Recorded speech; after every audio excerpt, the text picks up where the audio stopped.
Ochimu kosielo munde molom Olisabiko kosielo mundinde Olisabiko kosielo munde molom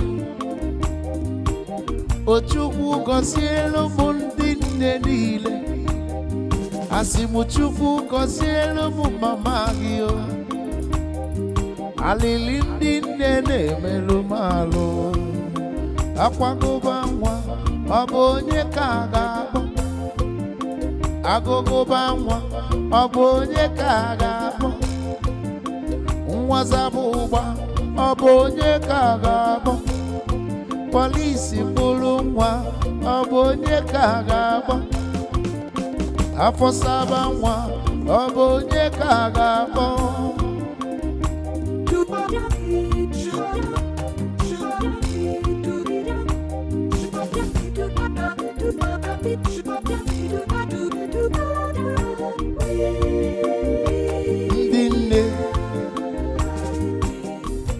Happy Mother's Day to all the women in the whole world and mothers to be.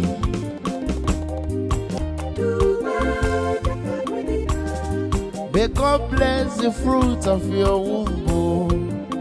In a chosen one, Chukwu genye nuge nwa. Chukwu chetu muwanyi ndi na chonwa.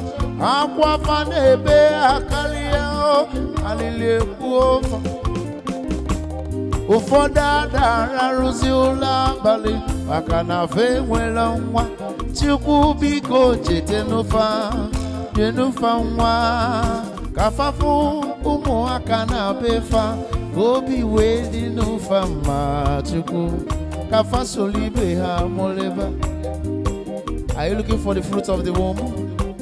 By this time next year, you shall have your own baby.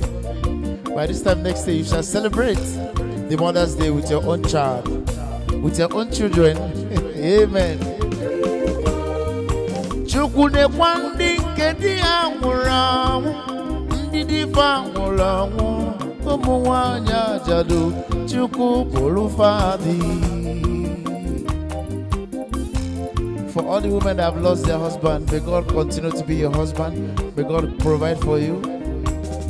Chukune kwa umwanyi na chodio, nyobo hanina nuodi manafanu be mancha, biko nyenu fadi. Are you still single yet? You are 40, you are still 35, 40 and above. You, by this time next year, you will join the mothers to celebrate the Mother's Day.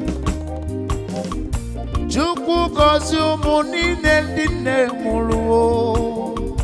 Chukwu gozi enufa. Felixnazy nakwa mulegu.